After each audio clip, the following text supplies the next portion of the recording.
இறையேசுவிலே பிரியமான சகோதர சகோதரிகளே, உங்கள் எல்லோருக்கும் ஆண்டவர் ஆகிய இயேசு கிறிஸ்துவின் பெயரால் காலை வணக்கங்கள் மற்றும் வாழ்த்துக்கள்.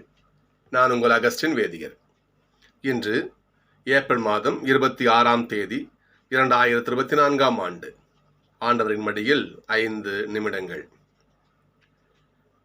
யோவான செய்தி 10ஆம் அதிகாரம். நம்ம போன வாரம் வாசிச்சுட்டு இருந்தோம். நம்ம நல்ல ஆயன் பற்றிய செய்திகள். அதில் ஒரு செய்தி இன்றைய வாசகங்களுக்கு, இன்றைய தியானத்திற்கு மிக பொருத்தமான சில விஷயங்கள் அதில் உண்டு. அதை வாசிச்சுட்டு நம்ம இன்னைய பகுதி கடந்து போவோம். நம்ம கூலிக்கு ஆடு மேய்ப்பவர் ஓனாய் வருவதை கண்டு ஆடுகளை விட்டுவிட்டு ஓடிப்போவர். ஏனென்றால் அவர் ஆயருமல்ல, ஆடுகளை பற்றி அவனுக்கு கவலையும் கிடையாது. ஓனா என்ன பண்ணும்? ஆடுகளை பற்றி பிடித்து கொண்டு போய் அந்த மந்தையை சிதறடிக்கும். அந்த ஆயர்களுக்கு தான் வாழ்ந்தா போதும், தான் மகிழ்ச்சியாக இருந்தால் போதும். ஆடுகளை பற்றி அவங்களுக்கு அக்கறை கிடையாது. ஆனால் நானே நல்ல ஆயன். இவன் 10:11. நல்ல ஆயன் நானே, நல்ல ஆயர் தன் ஆடுகளுக்காக தம் உயிரையும் கொடுப்பார். ஒரு ஆடுகளை மேய்க்கிறவன் ஒரு குழுவுக்கு, ஒரு அமைப்பிற்கு, மக்களினத்திற்கு அப்படி வச்சுக்கலாம் வழி காட்டியாக இருக்கிறவன், வழிநடத்தும் பொறுப்பில் இருக்கிறவன். அது எந்த அமைப்பாக இருக்கலாம் வச்சுக்கோங்க. அவன் எப்படி இருக்கணும்? அந்த பொறுப்புக்கு தகுதியானவனா இருக்கணும். இன்னும் ஆழமா சொல்லணும்னா, ஒரு அரசன் ஒரு நாட்டுக்கோ ஒரு மக்களிடத்திற்கோ ஒரு மக்களுக்கு வழி நடத்துகின்ற பொறுப்பில் இருக்கிற பத்தியா நீ அப்படி எப்படி இருக்கணும்? நீ அதாவது உன்னுடைய பாதை சரியான பாதையா இருக்கணும், உன்னுடைய பாதை நேரிய பாதையா இருக்கணும். ஒரு பழமொழி சொல்லுவாங்க, முன்னேறு போற மாதிரி தான் பின்னேறும் போவோம்னு சொல்லுவாங்க. சரியா? ஆயன் எவ்வழியோ மந்தை அவ்வழி. அப்புறம் போல தான் புல்ல இருக்கும். தாயை போல புல்ல, நூலை போல சேலை. சரிங்களா? விதை ஒன்று போட்டால் சொரம் ஒன்று முளைக்காது. முன்ன நீ என்ன நினைக்காத பின் நடக்கும் உனக்கு. அப்படிதானே? பாருங்க பார்ப்போம். ஆயன் எவ்வழியோ மந்தை அவ்வழி. ஒரு தலைவன் எப்படி இருக்கணும்? ஒரு தலைவன் எப்படி மக்கள் எப்படி வழி நடத்தணும்? அவன் சொன்ன வார்த்தைக்கு எப்படி அவர் உண்மையானவனா இருக்கணும்? இந்த கருத்துக்களை இன்னைக்கு நம்ம தியானிக்க போறோம். நம்ம இன்னைக்கு அந்த காலத்துல, யூத மக்கள் வாழ்ந்த காலத்துல அரச திருப்பொழி வருது பார்த்தீங்களா? அரச பதவியேற்பு விழா, உங்க நம்ம சொல்லணும்னா, அப்பொழுது வாசிக்கப்படும் திருப்பாடல் தான் இந்த 2வது திருப்பாடல். யூதர்கள் தங்களுடைய அரசரை பதவி பிரமாணம் செய்து வைக்கும் பொழுது பெரிய குரு அல்லது அந்த குருக்களுடைய குழுவினர் இல்லை லேவியர்கள் இந்த பாடலை பாடுவார்கள். பாருங்க பார்ப்போம். பாருங்க, என் திருமலையாகிய சியோனில் நானே என் அரசரை திருநிலைப்பட, அதாவது கடவுள் ஸ்தானத்திலிருந்து அவங்க குரு பெரிய குரு வாசிப்பார். நானே என் அரசரை திருநிலைப்படுத்தினேன், ஆண்டவர் ஆணையிட்டு உரத்தை நான் அறிவிக்கிறேன், நீரே என் மைந்தர், இன்று நான் உண்மை ஈன்றெடுத்தேன். இது ஒரு அரசர் பதவி ஏற்கும் பொழுது வாசிக்கப்படுகின்ற வார்த்தைகள். இதே வார்த்தை திருப்பாடல் 110 1-10 வரை இதே பகுதி அங்கேயும் இருக்கும். அந்த பகுதியும் ஒரு அரசரை முன்னிட்டு வாசிக்கப்படுகின்ற பகுதி. அது மட்டுமல்ல, எசையா 42 வாசி பாருங்க பார்ப்போம். அங்கே இந்த பகுதி இருக்கும். ஏன் சொல்றேன்னா, இதே வார்த்தையை மத்திய 3ஆம் அதிகாரத்தில் ஏசப்பா திருமுழுக்கு பெறும் அந்த நிகழ்வு வாசிக்க நம்ம கேட்கிறோம். நம்ம இவரே அன்பார்ந்த மகன், இவருக்கு செவி கொடுங்கன்னு வாசி கேட்கிறோம். அப்பா மேடம் சொல்றாரு, இயேசுவே என் அன்பார்ந்த பிள்ளை, மக்களே இவருக்கு செவி கொடுங்கள் என்று நமக்காக ஏசப்பாவை திருமுழுக்கின அந்த நேரத்தில் யாவை இறைவன் அரசராக முடிசூட்டுகிறார். சரிங்களா? அங்கே கிறிஸ்து அரசராக முடிசூட்டப்படுகிறார் இந்த உலக மக்கள் அனைவருக்காகவும். இல்லையா? அவர் அரசராக முடிசூட்டப்படுகிறார், சும்மா இல்லை. அப்ப இந்த வார்த்தையை அங்க சொல்லப்படுது. அப்போ ஏசப்பா அங்கே அரசராக முடிசூட்டப்படுகிறார். இவரை அன்பார்ந்த மகன், இவருக்கு நீங்க என்ன பண்ணுங்க, செவி கொடுங்கள். ரொம்ப நான் பூரிப்படைகிறேன், தந்தையுடைய வார்த்தை. சரி, ஏசப்பா அரசராக என்ன பண்ணாரு, முடிசூட்டப்பட்டு விட்டார். சரிங்களா?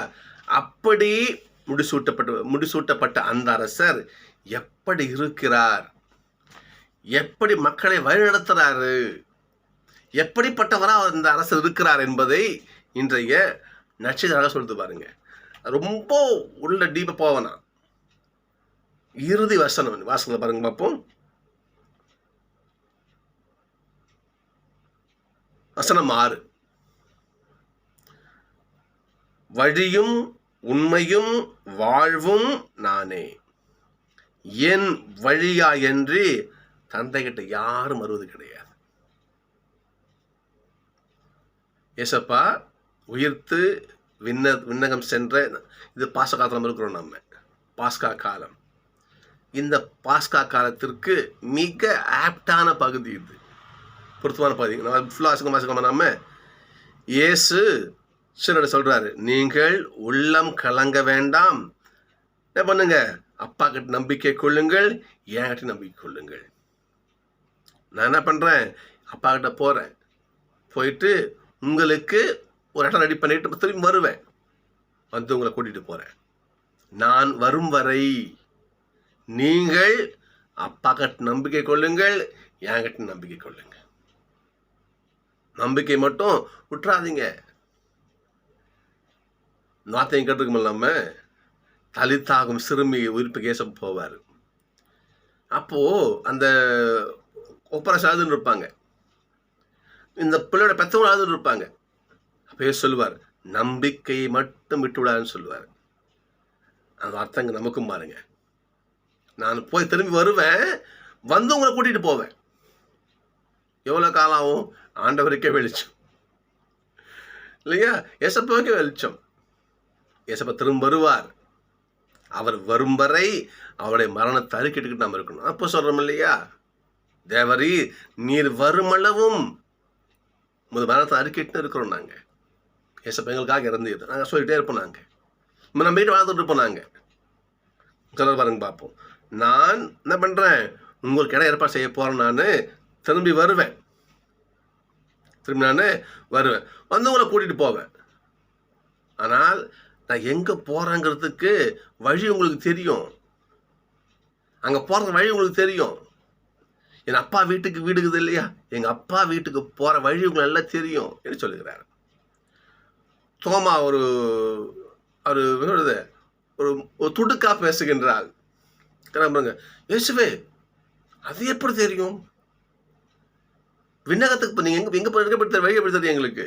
ஏன் தெரியாது? அப்பதான் சொல்ற பாருங்க, நானே அந்த வழி, நானே அந்த ஆடுகளுக்கு வாயில் சொன்னார் இல்லையா, நானே வாயில், என் வழியா தான் நீங்க போயாகணும். அப்ப என்ன பண்ணுங்க, நான் சொல்வதை கேட்டு கடைபிடித்து நடங்கள். அரசு சொல்றாரு பாருங்க, அரசு சொல்றாரு நானே வழி. ஒரு ஆள் என்ன பண்ணணும், ஒரு அரசனா இருந்தா, ஒரு குடும்ப தலைவனா இருந்தா, ஒரு தலைமை பொறுப்புல இருந்தா, அவன் என்ன பண்ணணும், முதல்ல அந்த தலைவர் அந்த மக்கள் நல்ல வழிகாட்டியா ஃபர்ஸ்ட் இருக்கணும். இப்பெல்லாம் அப்படியா? யோசிச்சு பாருங்க பார்ப்போம். தலைவன் வீட்டுக்குள்ள சேஃபா இருப்பாரு, தொண்டன் தான் வெளியே வந்து கத்தி கத்தி வெயில்னு சாவான். என்ன தலைவன்? நம்மளோட எப்படி தெரியுங்களா, கெத்செமனே தோட்டத்தில் ஏசப்பாவை சிறைப்பிடிக்க வராங்க.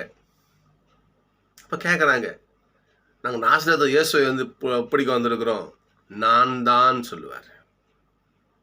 நான் தான் சொல்லிட்டு அதுக்கு அடுத்த வரி வாசிச்சு பாருங்க பார்ப்போம்.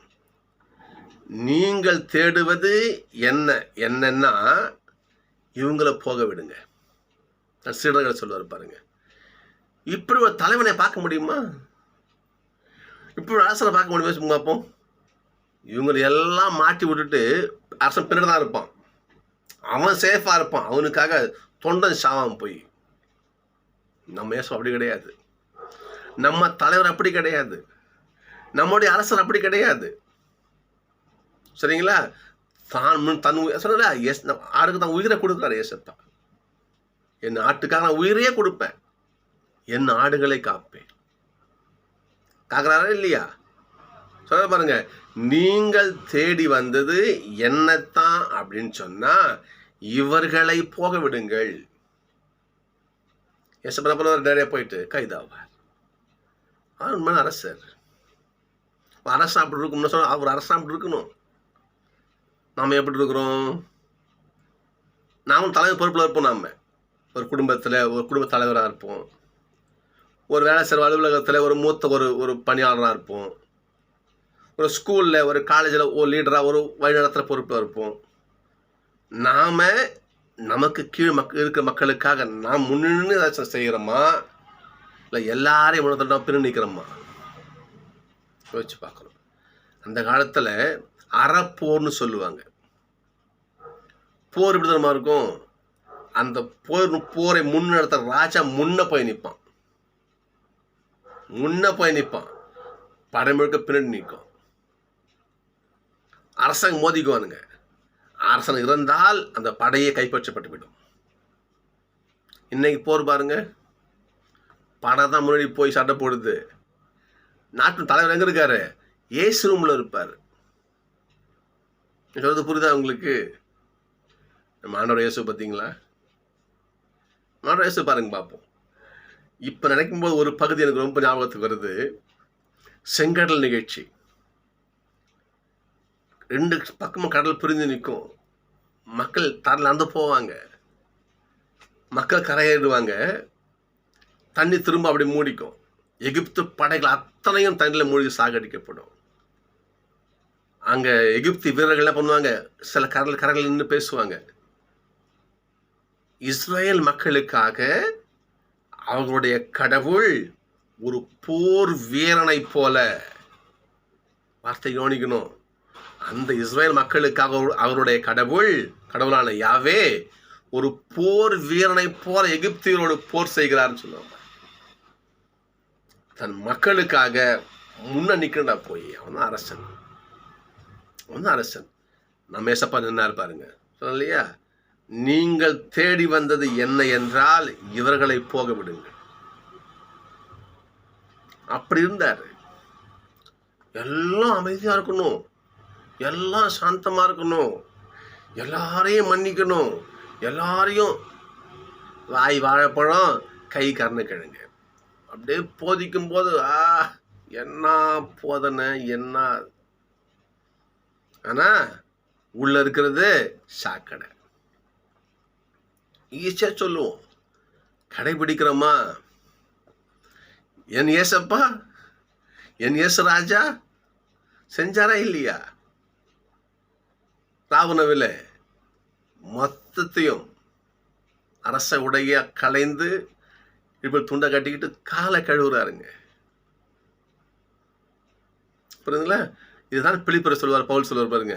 கடவுள் தன்மையில் விளங்கிய அவர் அந்த நிலையை வலிந்து பற்றி கொண்டிருக்க வேண்டியதொன்றாக கருதவில்லை. என்ன பண்ணாரு? கருதாமல் அடிமையின் கோலம் பூண்டு மனுஷனா வந்தாரு. சாவை ஏற்கும் அளவுக்கு, அதுவும் சிலுவை சாவையே. சிலுவை சாவு அதாவது யாருக்கு தரப்படும்னா இந்த துரோகிகள் கொடுக்கப்படுற சாவு. அது அப்படிப்பட்ட இழிவான சாவு சிலுவை மரணம். அந்த சிலுவை சாவை ஏற்கும் அளவுக்கு ஏசப்பா தன் தாழ்த்தினாரா? ஒரு அரசன், ஒரு தலைவன், ஒரு வழிகாட்டி, ஒரு ஆயன் தன் நாடுகளுக்கு முன்மாதிரியா இருக்கணும். சும்மா சொல்லிட்டு கடந்து போயிடக்கூடாது, செஞ்சு காட்டணும். ஏன் சொல்றாரு பாருங்க, நான் யாரு கேட்கிறாரு? நீங்கள் ஆண்டவர், நீங்கள் போதகர். ஆண்டவரும் போதகருமான நானே உங்கள் பாதங்களை கழுவுறேன்னு சொன்னா நீங்களும் அப்படியே செய்யுங்க. செஞ்சு காட்டுறாரு மனுஷன். மன்னிக்கணும்னு சொன்னாரு.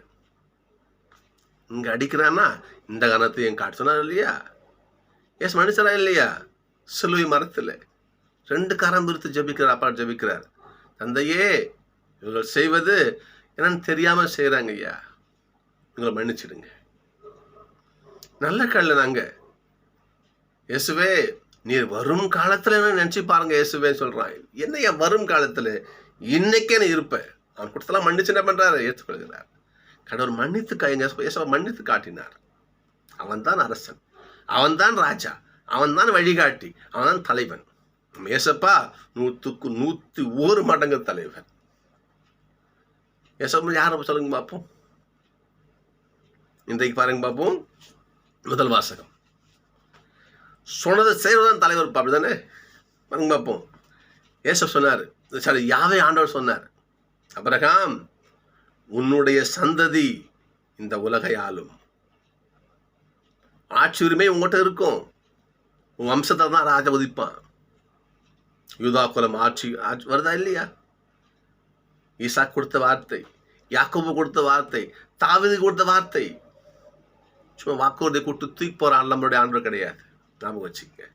சொல்றாரு பாருங்க, அபிரகாம் வழி வந்த மக்களே, இஸ்ரவேல் மக்களே, உன் ஞாபகத்துக்கு வச்சுங்க. நீங்க நம்முடைய ஆண்டவர் வாக்கு கொடுத்தார். நீதிமானை படுகுழியில விட மாட்ட திருப்பால் சொல்லுகிறது. இயேசுவுடைய வார்த்தை பழைய ஏற்பாடு புதிய இயேசுவால் நிறைவு பெறுகிறது. ஞாபகம் வச்சுக்கணும். நாம அந்த நிறைவினை யாவர் கரெக்டாக செஞ்சு காட்டினார் பாருங்க. செஞ்சு காட்டினாரா? யோசிச்சு பாருங்க பார்ப்போம். தாவீதுக்கு அன்று கொடுத்த வாக்குறுதியை இயேசுப்பா சிலுவையில் நிறைவேற்றுக்காரர் பாருங்க. பழைய ஏற்பாட்டில் ஆதியாகமத்தில் சாத்தானுக்கு அன்றைக்கு கொடுத்த அந்த ஒரு சபதத்தை நிறைவேற்றுக்காரர் பாருங்க. புதிய ஏற்பாட்டில் பழைய ஏற்பாட்டின் நிறைவு, புதிய ஏற்பாடு. அந்த எங்க முடியுது? இயேசுவில் பழைய ஏற்பாடு முழுமையும் இயேசப்பால் நிறைவேறுகிறது. எத்தனை வருஷம் எடுத்துங்க பார்ப்போம். நீங்க இயேசுவில் நிறைவேறும். தாவீது சொல்லுவார் இல்லையா, தாவீது நீ எனக்கு கோயில் கட்ட மாட்ட, உன் பிள்ளை தான் கோயில் கட்டுவான்.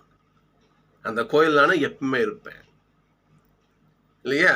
தாவீது குலத்திலிருந்து ஆட்சி என்னைக்கு எடுக்கப்படாது. உன்னுடைய பிள்ளைய ஒரு தோன்றுவான், அவன் ஆட்சி நிரந்தரமா இருக்கும். ஏசப்பா இன்னும் ஆட்சி செய்யறார் நமக்கு. கிறிஸ்து அரசு நமக்கு உண்டா இல்லையா? சகோதரர்களே, நம்முடைய யாவே ஆண்டவர் வார்த்தை தவறுகின்ற ஆண்டவர் கிடையாது. நம்முடைய ஏசப்பா வார்த்தை தவறுன ஏசப்பா கிடையாது, அரசர் கிடையாது. சொன்னாரு, என் நாட்டு நான் உயிரை கொடுப்பேன், உயிரை கொடுத்தார். அப்பா சொன்னாரு இல்லையா, நல்லவனை படுகொலை விட மாட்டேன், உயிர்ப்பித்தாரே ஏசப்பாவை, உயிர்ப்பித்தார் தந்தையானவர். என் பிள்ளை உயிரை மேல வா, விண்ணகத்துக்கு வா, இங்க ஆட்சி பண்ணு உலகத்தை. அந்த அரசர் இன்னும் நம்ம ஆட்சி பண்ணிட்டு இருக்காரு. நம்முடைய ஆண்டவர் சொல்றது சும்மா வாய் ஜம்பத்துக்கு பேசிட்டு போகின்ற ஆண்டவர் கிடையாது. என்ன சொல்றாரோ அதை செஞ்சு காட்டிட்டு நம்மகிட்ட சொல்லுவார், நீ இப்படி செய்யன்னு சொல்லுவார். அப்படிப்பட்ட ஆண்டவர் நம்முடைய ஆண்டவர். சகோதரர்களே, இப்போ நாம யோசிச்சு பார்ப்போம். நம்மளுடைய வாழ்க்கையில நான் சொன்னேன் இல்லையா, நாமும் ஒரு குடும்பத்துக்கு தலைவராக இருக்கலாம், ஒரு வேலை செய்கிற இடத்துங்களே ஒரு குழுவுக்கு ஒரு பொறுப்பாளராக இருக்கலாம், நான் படிக்கின்ற பள்ளி மாணவர் சின்ன பிள்ளையாக இருக்கலாம், ஒரு மாணவராக இருக்கலாம், ஒரு கிளாஸ் ரூம் நீ லீடராக இருக்கலாம். அப்படி தலைமை பொறுப்பில் இருக்கின்ற நீ ஏசப்பாவை பின்பற்றணும் இல்லையா? நானே வழி, நானே உண்மை, நானே சத்தியம். அந்த மாதிரி இன்னைக்கு நம்ம நம்ம சொல்ல முடியுமா? எப்பா என்னுடைய மகளே, என்னுடைய மகனே, என்னை பின்பற்ற சொல்ல முடியுமா? தகுதி இருக்குதா? யோசிச்சு பார்ப்போம். நான் சமுதாயத்தில் ஏதோ ஒரு சங்கம் வச்சுக்குமே, சங்கம் ஒரு அமைப்பு, நான் தலைவராக இருக்கிறேன். நான் என்னுடைய சங்க உறுப்பினர்களே நீங்கள் என்ன பண்ணுங்க, என்னை பின்பற்ற சொல்ல முடியுமா? தகுதி நமக்கு இருக்குதா? யோசிச்சு பாருங்க பார்ப்போம். இருந்தால் நிச்சயமாக நீயும் நல்லாயன்தான், நான் நல்லாயன்தான். மாறாக இல்லை என்றால் நம்ம சொல்லி புண்ணியம் கிடையாது. நம்மலாம் போலி ஆயர்கள். சொல்றது புரியுதுங்களா? நம்மளாம் போலி ஆயர்கள் தான், அது ஒன்றும் மாற்றமே கிடையாதுங்க. சிந்திச்சு பாருங்க. நாம் நல்ல ஆயர்களா, போலி ஆயர்களா? ஏசப்பாவை திருமுழுக்கின் பொழுது யாவே ஆண்டவர் அரசராக ஏற்படுத்த, அந்த அரசர் நமக்கு முன்மாதிரியாக வாழ்ந்தார். ஆறுதலாக நமக்கு அந்த உயிரையே கொடுத்தார். நமக்கெல்லாம் முன் நடந்து என் பின்னாடி வான்னு சொன்னார். அவர் நானே வழின்னு சொன்னார். அப்படிப்பட்ட நல்லாயருடைய சீடர்களாக இருக்கிற நாம் அவரை போல நல்ல ஒரு ஆயராக இருக்கிறோமா, இல்லை போலி ஆயர்களாக வாழறோமா? நாம் தான் முடிவு செய்யணும். ஏசப்பாவை போல, யாவே ஆண்டவரை போல நல்ல ஆயர்களாக, சொன்ன சொல்லை தவறாத ஆயர்களாக, சொன்னபடி செய்து காட்டும் வாழ்ந்து காட்டும் ஆயர்களாக நாம் இருக்க ஏசப்பாவிடத்தில் வேண்டுவோம். நிச்சயமாக நமக்கு அவர் நல்ல புத்தியை, நல்ல அருளை, ஆசீர்வாதம் கொடுப்பார். நன்றி. நாளை சந்திப்போம்.